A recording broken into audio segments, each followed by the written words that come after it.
말씀과 기도와 성령으로 거룩하게 삽시다. 축복합시다.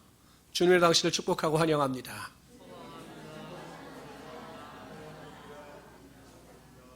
우리를 축복합시다. 나는 정말로 귀하고 소중한 존재입니다. 다시 합시다. 나는 정말로 귀하고 소중한 존재입니다. 하나만 더 추가합시다. 나는 행복한 사람입니다. 다시 합시다. 나는 행복한 사람입니다. 믿으시길 바랍니다. 오늘 하나님의 말씀은 로마서입니다. 신약 성경 249페이지 로마서를 찾아주시기 바랍니다. 로마서 8장 6절 7절입니다.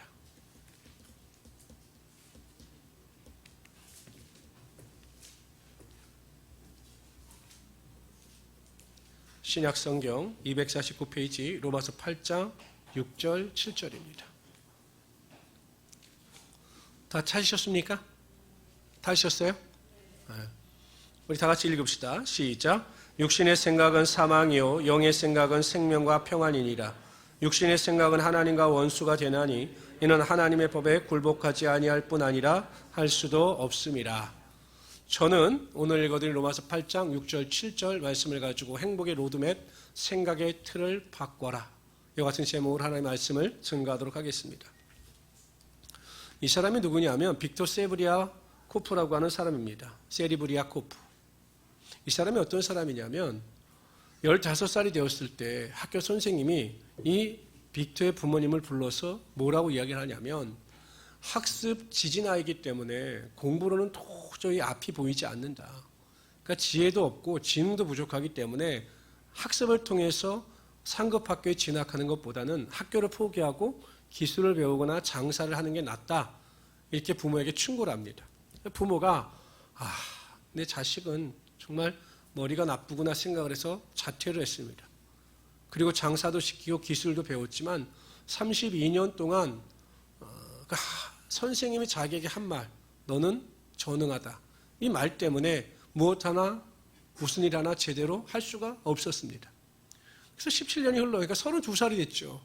그러니까 32살까지 아무것도 해놓은 게 없는 겁니다. 직장에 들어갔습니다.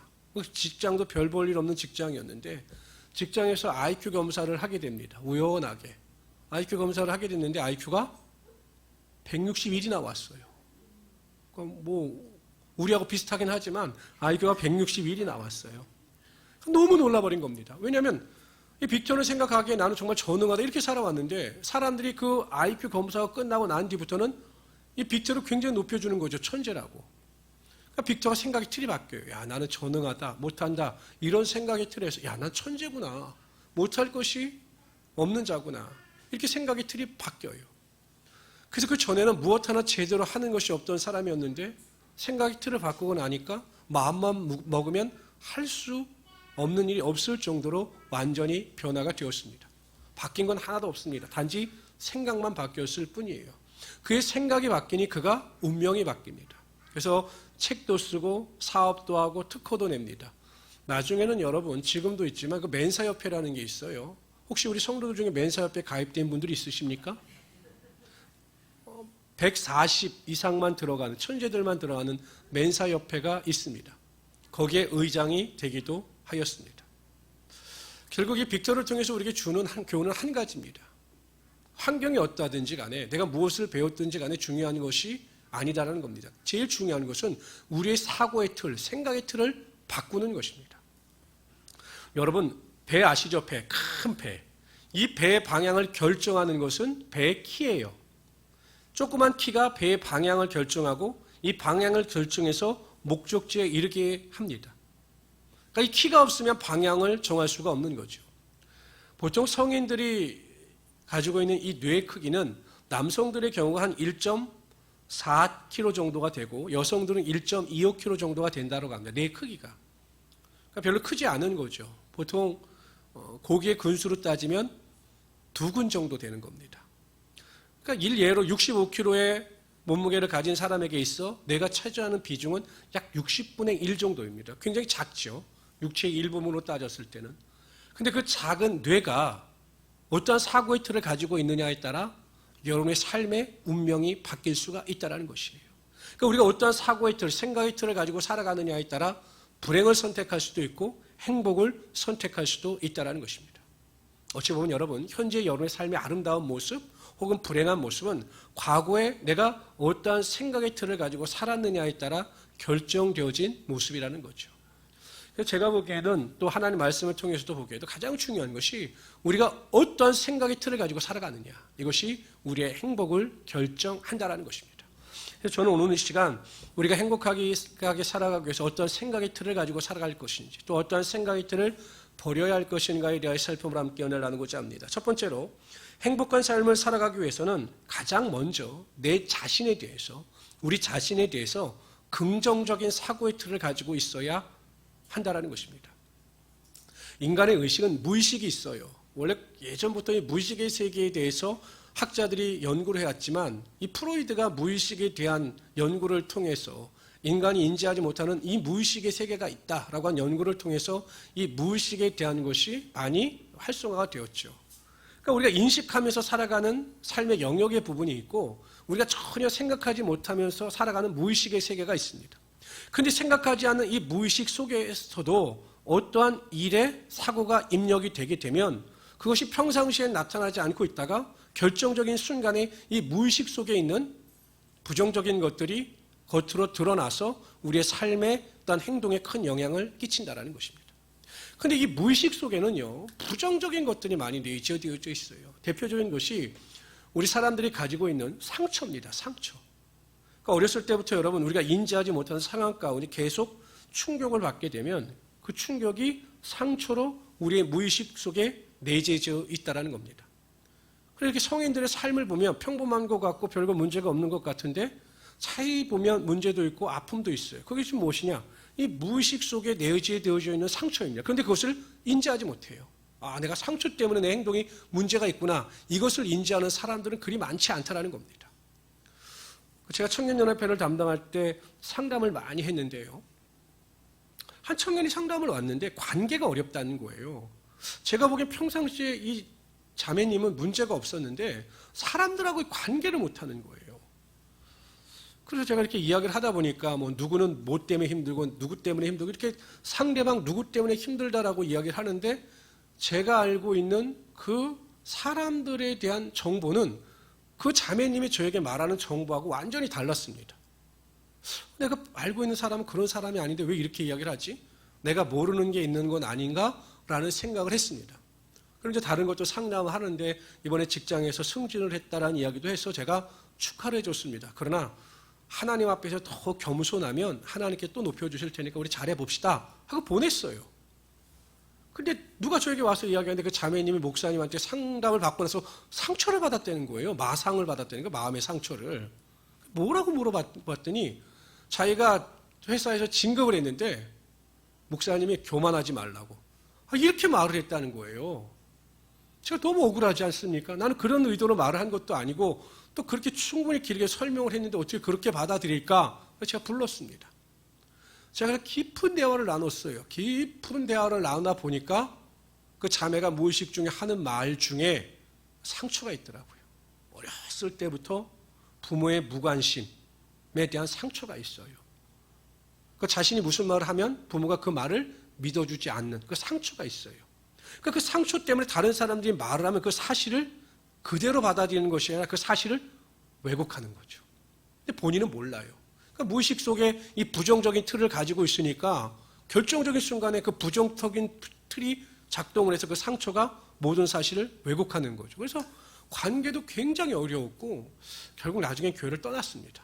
너무 힘들다고 해서. 근데 알고 보면 다른 사람들은 잘못이 하나도 없었던 거죠. 이 상처, 부정적인 틀이 결국 신앙에 큰 어려움을 겪게 만들었던 겁니다. 또 제가 집사님 한 분을 남자 집사님 한 분을 상담했는데 이분은 평상시엔 굉장히 온순하십니다. 그런데 화가 나는 일이 있으면 견디지 못하는 거예요, 이 집사님은.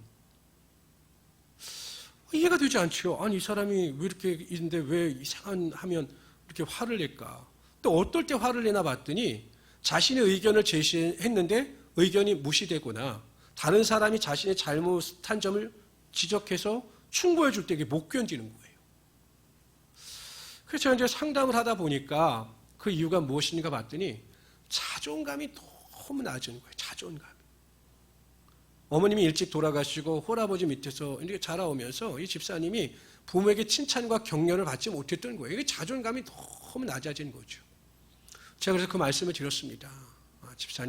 집사님이 자꾸 분노하고 자꾸 다른 사람의 의견을 받아들이지 못하는 것은 이 자존감이 낮아요. 그런데 집사님은 생각보다 괜찮은 분이신데 왜 내 자신에 대해서 이렇게 자존감이 낮으십니까? 라고 말씀을 드렸습니다. 나중에 고치려고 하는데 또 쉽지가 않더라고요, 이분도. 근데 이분의 특징이 뭐냐면 그냥 어려운 일을 만나면 뒤로 그냥 포기해버립니다. 자포자기해버려요. 그래서 이분과 상담하고 이야기하면서 제가 참 안타까웠던 적이 많이 있습니다. 근데 여러분 의외로 이런 분들이 많아요. 나는 몰라요. 근데 나의 부정적인 틀 안에서 나의 상처나 낮은 자존감으로 인하여 하나님이 주시는 행복을 누리지 못하고 관계나 사회생활 또는 여러 가지 어려움을 겪으며 살아가고 있는 분들이 굉장히 많다라는 겁니다. 그럼 이런 부정적인 틀, 내 자신에 대한 부정적인 틀을 어떻게 긍정적인 틀로 바꿀 것인가? 내 자신을 내 스스로 사랑하고 나를 존귀한 자로 여기며 어떻게 긍정적인 마인드 틀을 가지고 살아갈 수 있을 것인가? 한 가지 방법밖에 없습니다. 혹시 여러분 영화 중에 미녀와 야수 아세요? 보신 분들. 미녀와 야수. 그 야수를 변화시키는 것이 사랑이에요. 사랑. 그 마법에 걸린 그 왕자의 마법을 푸는 것은 그 여인의 사랑이었어요. 구약 성경에 보면 한나라고 하는 여인이 나옵니다. 남편이 엘가나예요. 그런데 이 여인이 출산을 못해요. 그러니까 그 가정의 혈통을 이어가기 위해서 이 엘가나라고 하는 사람이 분인나라고 하는 여인을 또 드립니다. 근데 분인나는 자녀를 잘 낳았습니다. 그러니 이 한나라고 하는 여인은 얼마나 마음에 상처가 있었겠습니까? 얼마나 자존감이 낮았겠습니까? 동네에 나가면 사람들이 얼마나 수군거렸을까요? 여러분 지금도 그렇지만 뭐 그런 게 별로 없지만 그 당시만 하더라도요. 이 출산은 하나님의 축복과 연관이 있었어요. 사람들이 생각하기에. 그럼 자녀를 출산하지 못한다?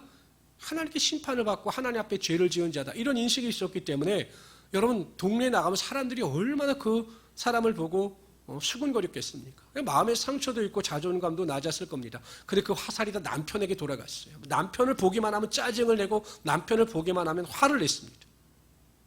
바뀐 건 하나도 없어요. 부정적인 틀을 가지고 그냥 부정적으로 행동을 했는데 변한 건 하나도 없어요. 오히려 더 관계만 악화됐습니다.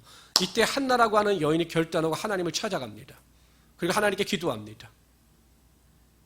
나에게 아들을 주면 머리에 삭도를 대지 않냐고 하나님께 드리겠습니다라고 간절히 기도합니다. 그때 한나라고 하는 여인은 하나님의 음성과 확신을 받았고 하나님의 위로하심을 체험하게 됩니다.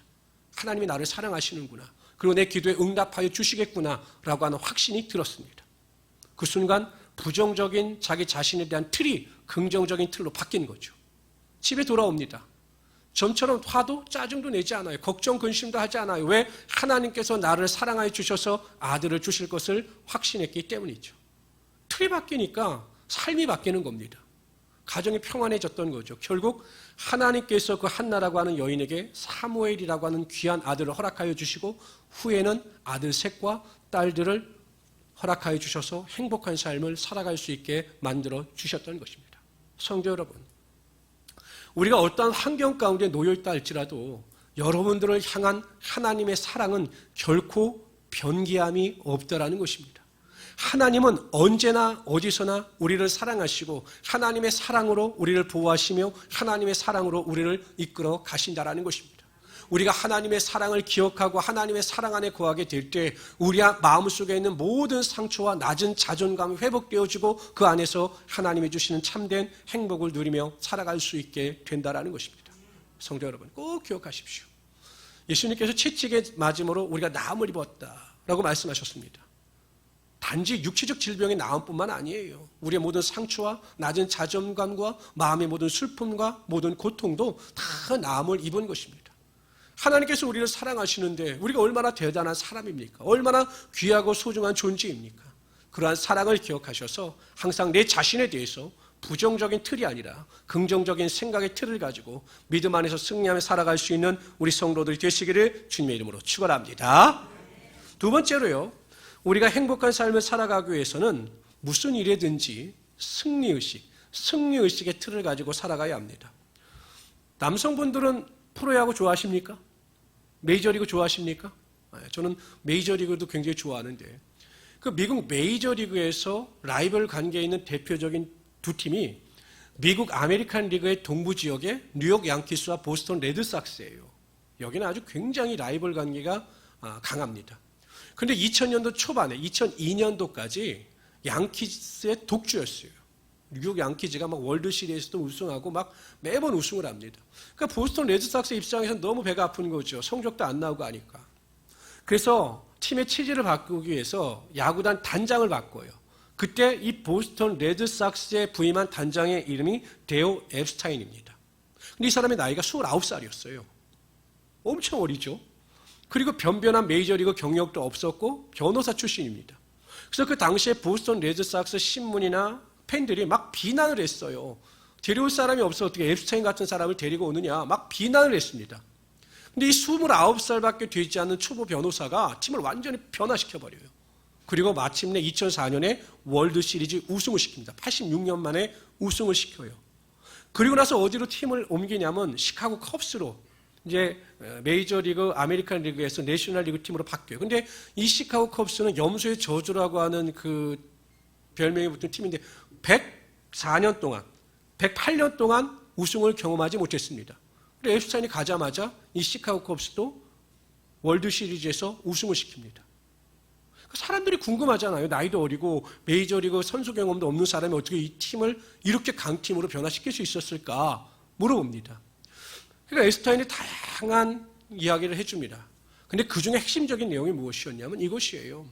내가 보스턴 레드삭스와 시카고 컵스에 부임해 보니까 두 팀은 하도 경기에 져서 패배주의에 빠져 있더라는 것입니다. 해도 안 된다 우리는. 이런 사고에 빠져 있는 것을 우리는 하면 된다. 우리가 열심과 최선을 다하면 승리할 수 있는 강팀이다. 우리 한 사람 한 사람은 능력이 있는 사람이다. 라고 하는 승리의식을 불어넣었다는 것입니다. 패배주의적 사고가 승리의식으로 바뀌게 되니 팀도 자연스럽게 강팀이 되고 월드 시리즈에서 우승을 할 수 있었다라고 이야기를 했습니다. 성도 여러분, 우리의 뇌의 생각에 따라 우리의 육체적 한계가 결정되어져요. 제가 언제가 줄넘기를 하는데 막 이렇게 줄넘기를 하면 이제 살도 빠지고 잘생겨진다고 해서 막 이제 줄넘기를 했어요. 근데 50개를 못 하겠더라고요. 막 관절도 아프고 막 이제 살이 쪘으니까 50개가 나의 한계구나. 50개만 하면 이제 줄을 놨죠. 근데 한 달을 해도 50개밖에 못 하는 거예요. 그래서 제가 생각을 바꿨습니다. 100개를 할 수 있을 거다. 100개 한번 도전해보자. 라고 막 하니까 50개에서 60개가 넘어가고 70개, 80개, 90개, 100개를 하게 됐습니다. 근데 매일 100개를 한 개로 정해놓으니까 100개밖에 못하는 거예요. 이번에 다시 200개로 정해놨습니다. 내가 한 번에 200개를 한번 해보겠다. 라고 했더니 한 일주일 하니까 또 200개를 하는 거예요. 물론 거기서 멈췄습니다. 더 하면 큰일 날 것 같아서 200개 한 개 멈췄는데 내가 생각을 그렇게 정하고 하니 육체가 그렇게 반응하더라는 거죠. 무엇입니까? 우리가 어떤 생각을 하느냐에 따라 우리의 능력이 충분히 발휘될 수가 있다는 것입니다. 하나님께서 기드온을 부르셨습니다. 그리고 그와 함께 미드움과 전쟁을 하게 하셨어요. 그런데 하나님께서는 300명만 데리고 나가라고 하십니다. 300명. 근데 그 당시에 미디안 군사가 전쟁에 나온 숫자가 13만 5천 명이에요. 아니 300과 13만 5천 명이 싸움을 하면 이게 누가 이깁니까? 누가 봐도 여러분 미디안 군사가 이기는 것이 당연한 것 아니겠습니까?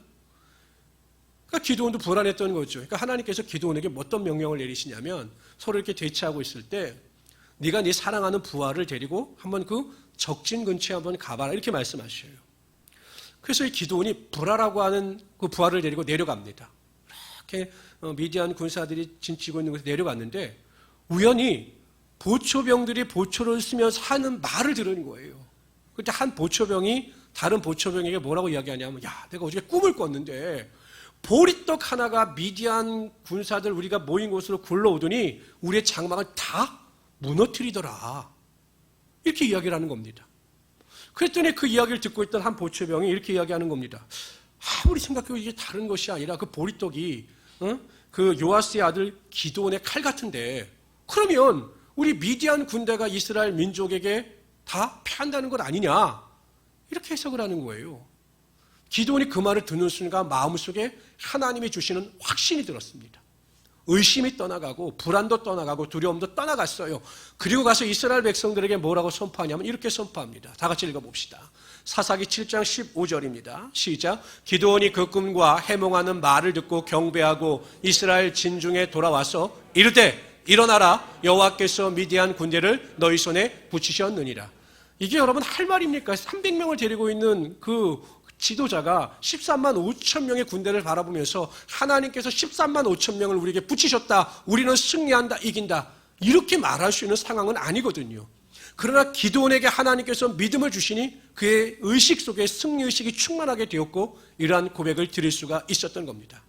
어떤 결과가 벌어집니까? 완벽하게 승리를 거두게 되는 것이죠. 성경은 우리에게 분명히 말씀하십니다. 로마서 8장 7절에 보면 이 모든 일에 우리가 넉넉히 이기느니라. 성도 여러분, 우리가 어떤 환경 가운데 처해 있든지 간에 그 환경이나 우리의 능력은 중요하지 않아요. 하나님께서 우리와 함께 하시고 우리를 도우시면 우리는 모든 일에 넉넉히 이기는 승리자가 될 수가 있는 것입니다. 자꾸 내 능력 생각하고 내 환경과 조건 생각해서 불안과 두려움에 빠져 살지 마시고 하나님이 나와 함께 하시고 나를 도우시면 나는 넉넉히 이기며 살아갈 수 있다. 이러한 승리의식을 가지고 믿음 안에서 넉넉히 이기며 살아갈 수 있는 우리 성도들이 되시기를 주님의 이름으로 축원합니다. 세 번째로요, 행복한 삶을 살아가기 위해서는 어떠한 환경에 있든지 간에 부요의식의 틀을 가지고 살아가야 합니다. 한번 여쭤봅시다. 제가 9시 때는 여쭤보니까 말씀하시는데 여러분들은 어느 정도 재산을 소유해야 부자라고 생각하십니까? 이게 젊은 분들하고 틀리실 것 같아요. 우리 동우 형제님은 한 얼마 정도 있으면 내가 부자다 이렇게 말할 수 있을 것 같아요? 집 한 채요? 아휴, 너무 감사하시네요. 여러분들 한 어느 정도 있으면 부자일 것 같아요? 우리 병관 집사님은? 이야, 진짜 우리 성도님들은 너무 그 물질에 대한 그게 없는 것 같아요. 하경 형제가 있으면 정확한 답이 나왔을 텐데. 올해 8월 달에 잡코리아가 알바몬과 손잡고 안케를 했어요. 20대에서 40대까지 사람들에게, 남녀 사람들 2020명에게 물어봤어요. 과연 얼마를 가져야 부동산과 동산을 통해서 얼마를 소유해야 부자라고 생각하십니까? 라고 물어봤습니다. 근데 남성과 여성들의 액수가 달랐습니다. 여성들의 액수가 컸을까요? 남성들의 액수가 컸을까요? 남성이 컸을까요? 여성이 컸을까요? 오전에는 여성분들이 컸다라고 이야기를 하던데 남성들이 컸어요. 남성들은 어느 정도 있어야 부자라고 생각을 하십니까? 라고 물어봤더니 52억 3천만 원이라고 이야기를 했어요. 그 여성분들은 얼마를 가져야 부자라고 생각하십니까? 라고 물어봤더니 42억 6천만 원 가지면 행복하다, 부자다, 이렇게 생각을 했습니다. 와우, 10억은 거지입니다. 그러니까 여기에 비하면 10억은 거진 거죠. 그러니까 앙케이트 조사를 해보니까 이번에 사람들이, 국민들의 한 60%가 난 서민이다 이렇게 생각을 한다는 거예요. 서민이다. 중산층이 한 11%밖에 되지 않는다라고 이야기를 했습니다. 다시 한번 여쭤봅시다. 그러면 56억을 소유하고 42억을 소유하면 행복할까요? 행복지수가 높을까요? 이렇게 여쭤봅시다. 월급을 받는 분들은 과연 얼마를 받으면 행복할까요? 행복지수가 높을까요? 대략 어느 정도? 동우 형제님은? 연봉 말고 월급으로 1000이면 행복할 것 같다. 1000이면 크죠? 네. 행복지수를 연구해 보니까 사람들의 행복지수, 월급의 행복지수가 가장 급격히 늘어나는 구간이 100만 원에서 400만 원 구간이래요. 그러니까 100만 원 받다 200만 원 받으면 너무 행복하고, 200만 원 받다 300만 원 받으면 날아갈 듯 행복하고, 300에서 400 받으면 세상이 없는 것처럼 행복하다는 거예요. 그런데 400만 원부터 1000만 원까지의 행복지수의 구간은 그리 가파르지 않고 완만하다는 거죠. 그러니까 400만 원을 받든 1000만 원을 받든 행복지수는 별 차이가 없었다는 거예요. 그러니까 결국 이 통계가 주는 의미는 무엇이냐? 사람의 행복지수는 주어지는 재물의 크기에 비례하지는 않는다라는 거죠. 그럼 이렇게 여쭤봅시다. 여러분들은 여러분들 자신을 부자라고 생각하십니까? 부자라고 생각하시는 분들은 아멘. 56억이 있어야 됩니다. 56억. 부자라고 생각하십니까? 네. 성경은 근데 우리를 부자라고 말씀하셔요. 우리에 대해서 성경은 부자라고 말씀하셔요. 아이, 목사님, 저는 뭐 50억이 아니라 1억도 없어요. 뭔 소리예요? 내가 뭔 부자입니까? 근데 성경은 여러분들을 부자라고 말씀하신다니까요. 보세요. 다 같이 읽어봅시다. 시작. 근심하는 자 같으나 항상 기뻐하고, 가난한 자 같으나 많은 사람을 부유하게 하고, 아무것도 없는 자 같으나 모든 것을 가진 자로다. 우리가 누구입니까? 아무것도 없는 자 같으나 모든 것을 가진 자입니다. 가장 부자라는 거죠. 물론 보이는 유형에 대한 부자가 아니라 보이지 않는 영적인 것을 포함하여 우리가 모든 것을 가진 부자라는 것입니다. 가장 핵심은 여러분, 영생을 소유한 자이기 때문에 우리가 부자인 거예요. 이 세상에서 여러분 부귀영화를 누리고 아무리 잘 살아봐도 무슨 소용이 있습니까? 죽음 뒤에 지옥에 가고 멸망당하는 영혼은 부유한 자가 아닙니다. 그러나 이 땅에서 우리가 예수를 믿지만 비록 세상 사람들이 인정하는 것처럼 52억을 가지지 못하고 어려움 가운데 산다 할지라도 우리에겐 영생의 축복이 주어졌기 때문에 하나님은 우리에게 대하여 모든 것을 가진 자다라고 말씀하시면서 부유의식을 가지고 살아갈 것을 강조하고 계신 것입니다. 그뿐 아니에요, 여러분. 저는 하나님 앞에 믿음으로 기도합니다. 무엇을 기도하냐면 목회자니까 여러분 제가 넉넉할 리가 없지 않습니까? 그렇잖아요. 특히 넉넉하지 않거든요. 자녀들이 다 대학교 다니고 하는데 제가 넉넉할 수가 없어요. 근데 저는 필요할 때마다 하나님 앞에 그렇게 기도합니다. 하나님은 만물의 하나님이 되시고 이 세상의 모든 것의 주인이 되십니다. 그러한 하나님이 저에게 아버지가 되시기 때문에 제가 기도할 때마다 하나님께서 제 필요를 채워주심을 믿습니다.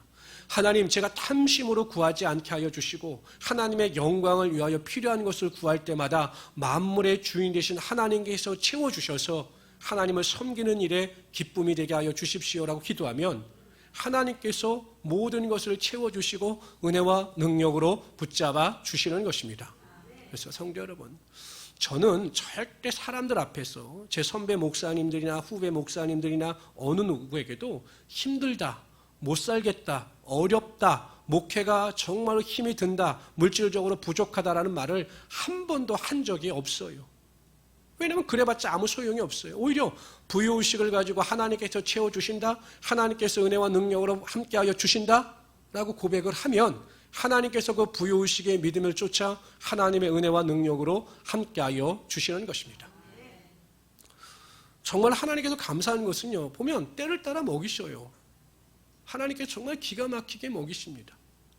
저는 그것을 경험했기 때문에 우리 성도들은 결코 가난한 자들이 아니라 부유한 자들이고, 그런 부유의식을 가지고 기도할 때마다 하나님께 나아가 간구할 때마다 하나님께서 채우시고 역사하시는 능력이 반드시 나타나게 하여 주신다라는 것입니다. 제가 요즘에는 시장 볼 일이 별로 없어요. 이렇게 좀 여러 가지 일로 인해서. 그러니까 저희가 과일을 사거나 과일을 먹을 일이 별로 없어요. 그런데 참으로 감사한 것은 하나님께서 또 어떻게 먹이시냐면, 제가 이제 교단 일을 하고 지방의 일을 하면 저에게 부탁을 하러 오는 일들이 많은데, 그런 분들이 예전에는 한 번도 과일을 사오신 적이 없는데 요즘에는 오시는 분들마다 과일을 사오셔서 제가 과일을 풍족하게 먹고 있습니다. 그러니까 하나님은 그렇게 다 때를 따라 먹이시고 입히셔요. 그렇기 때문에 여러분, 우리가 부유의식을 가지고 살아가면 되는 겁니다. 눈에 보이는 것이 없다고 해서 우리가 가난한 자가 아니에요. 보이지 않는 것을 보고 믿음으로 고백하면 그 부유의식 가운데 하나님께서 반드시 함께하여 주시는 것입니다. 저는 매일 기도하는 것이 우리 교회가 축복의 통로가 되더라고 기도합니다. 물론 하나님께서 모든 교회들을 통해서 축복이 흘러넘치게 하시겠지만, 하나님, 제가 정말로 간절히 기도할 때마다 행복한 우리 순복음교회가 하나님의 말씀에 바로 서서 살아갈 때 축복의 통로가 되게 하여 주셔서 우리 교회에 들어오는 자들마다 복을 받게 하시고 어려움을 당하지 않게 하여 주시고 복의 복을 더하게 하여 주십시오라고 기도합니다. 그러한 축복, 은혜, 능력을 기억하시고 부유의식 가운데 승리하며 살아갈 수 있는 우리 성도들이 되시기를 주님의 이름으로 축원합니다. 네 번째로요, 행복한 삶을 위해서는 항상 영적인 생각, 영적인 사고의 틀을 가지고 살아가야 합니다. 오늘 본문을 제가 다시 한번 읽어드리겠습니다. 육신의 생각은 사망이요 영의 생각은 생명과 평안이니라. 육신의 생각은 사망이요 영의 생각은 생명과 평안이니라. 영의 생각은 성령의 생각입니다. 성령으로 말미암아 충만하여 성령을 쫓아 생각하는 자들의 삶에는 하나님의 생명과 하나님의 평안의 능력이 임함으로 행복한 삶을 살아갈 수 있게 된다는 것이죠. 제가 다시 한번 풀어서 설명을 해드리죠. 왜 우리가 영의 생각을 쫓아 살아가게 되면 행복한 삶을 살아갈 수 있는가? 영의 생각은 성령의 생각이거든요. 항상 성령을 쫓아 생각하는 자들은 성령 충만한 자들입니다. 성령 충만한 자들은 성령의 은사를 체험할 뿐만 아니라 삶에 성령의 열매가 나타나게 되어 있습니다. 성령의 열매는 사랑과 희락과 화평과 오래 참음과 자비와 양성과 충성과 온유와 절제입니다. 희락과 화평의 열매가 나타나기 때문에 그 희락과 화평을 통해서 하나님이 주시는 행복이 우리의 삶 가운데 반드시 흘러 넘치게 된다는 것이죠. 제가 하루 일과를 시작할 때마다 이제 새벽 예배로 시작하니까요. 근데 저는 가만히 생각해보면 언제가 가장 행복한가 생각해보면 새벽 예배를 마치고 교회를 정리하고 딱 나갈 때가 정말 참 행복합니다. 뭐 아침 먹을 것을 기대하고 행복한 것이 아니라 저렇게 성전을 나가면 너무 행복해요. 그 왜 행복할까? 그거 설명할 수 없거든요. 왜 행복할까? 아무 이유 없어. 그냥 나가면 저 성전 문을 딱 잠그고 차에 올라타서 딱 운전하면 너무 행복한 겁니다. 그 행복이 무엇일까 생각하다가 제가 이 말씀을 준비하면서 깨달았어요. 왜냐하면 여러분 생각해 보세요. 제가 새벽 강단에 서서 기도할 때, 여기서 기도할 때 인간의 생각으로 기도하겠습니까? 성령의 생각으로 기도하겠죠. 성령의 도우심을 구하며 기도합니다. 나라와 민족을 위해서 기도합니다. 이 나라 이 민족이 어려움을 겪지 않게 하시고 하나님 고통 가운데 있는 자들이 없게 하시고 경제가 무너져서 가정이 무너지지 않게 해달라고 기도합니다. 교회와 성도들을 위해서 기도하겠죠. 한 사람 한 사람을 놓고 제가 새벽마다 기도합니다. 제 가정을 위해서 기도하겠죠. 제 자신을 위해서 기도하겠죠. 저는 항상 기도하는 것이 이것입니다. 양떼에게 마음을 두라. 이 기도를 합니다. 그러니까 영의 생각을 쫓아 기도하는 것입니다. 아하, 그렇구나. 영의 생각을 쫓아 기도하고 돌아가기 때문에 하나님께서 영의 생각을 쫓아 기도하는 자에게 하나님의 평안과 생명을 주신다라고 약속하셨으니 내 안에 기쁨이 있는 거구나, 행복이 있는 거구나, 그것을 느끼게 되더라는 것이죠. 그래서 여러분, 영의 생각을 가지고 기도하고 영의 생각을 가지고 살아가는 자들에게는 세상이 줄 수 없는 참된 행복이 반드시 흘러 넘치게 되어 있다는 것입니다. 그래서 여러분, 항상 거룩한 생각을 가지고 하나님이 주시는 참된 행복 가운데 거할 수 있는 우리 성도들이 되시기를 주님의 이름으로 축원합니다. 제가 두 자녀를 양육하면서 항상 하나님께 드리는 기도가 있습니다. 첫째는 믿음입니다. 하나님, 저희 두 자녀가 믿음 안에서 하나님을 만나게 하시고 믿음 안에서 아름답게 성장하게 하여 주셔서 하나님의 영광을 드러나게 하여 주십시오라고 기도합니다. 두 번째는 건강을 위해서 기도합니다. 세 번째는 행복을 위해서 기도합니다. 정말 하나님의 자녀로서 이 세상을 살아갈 때 행복을 누리며 살아가게 하시고 그 행복 안에서 기쁨 가운데 살아가게 하여 주십시오라고 기도합니다. 이게 부모의 마음이죠. 하나님의 마음은 어떨까요? 여러분들 한 사람 한 사람을 예수 그리스도의 보혈의 은혜와 능력으로 구원하여 주셔서 하나님의 자녀 삼아 주셨습니다. 근데 구원하여 주신 여러분 한 사람 한 사람이 행복하게 살아가는 것을 원하시겠습니까? 불행하게 살아가는 것을 원하시겠습니까? 하나님은 행복하게 살아가기를 원하신다는 것입니다. 그래서 그 행복하게 살아가는 길이 무엇인가에 대하여 성경을 통해서 말씀하고 있는 것이죠. 성도 여러분, 제일 중요한 것은 나를 냉정하게 판단하시고 나를 돌아보셔서 내 생각의 틀을 바꾸십시오. 항상 나에게 문제가 있다고 생각하시면 되는 겁니다. 다른 사람의 문제가 있는 것이 아니라 항상 나에게 문제가 있다. 과연 나의 내면 속의 생각 속에 있는 부정적인 틀이 무엇일까?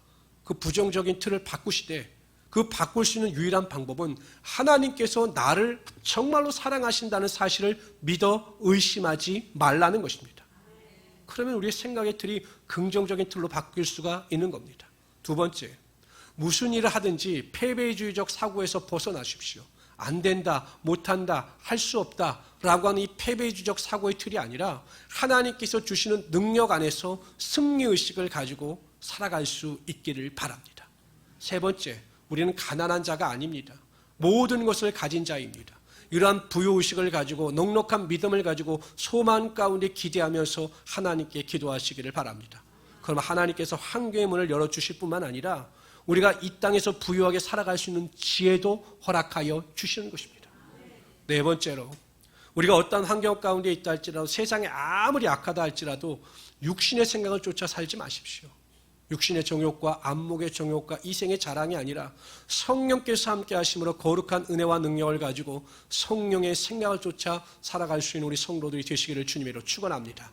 그러면 하나님께서 반드시 여러분의 삶에 참된 행복이 흘러 넘치게 하여 주실 것입니다. 이런 믿음을 가지고 넉넉히 이기신 우리 성도 되시기를 주님의 이름으로 축원합니다. 기도합시다. 하나님, 하나님의 마음은 우리 성도들 한 사람 한 사람이 주님 안에서 참된 은혜와 능력 가운데 기쁘고 행복하게 살아가는 것임을 압니다. 오늘 이 자리에 참석한 우리 모든 성도들 한 사람 한 사람이 행복한 삶을 살아가게 하여 주시옵소서. 그러기 위해서 하나님, 내 자신에 대한 부정적인 틀을 긍정적인 틀로 바꾸게 하여 주시옵소서. 무슨 일이든지 승리의식을 가지고 살아가게 하여 주시고 부요의식을 가지고 살아가게 하여 주시옵소서. 육신의 생각이 아니라 영의 생각, 성령의 생각을 가지고 살아가게 하여 주시옵소서. 그래서 하나님이 주시는 참된 행복 가운데 거하는 우리 성도들이 다 되게 하여 주시옵소서. 함께 하심을 감사하며 예수님의 이름으로 기도드리옵나이다. 아멘. 우리 찬양합시다.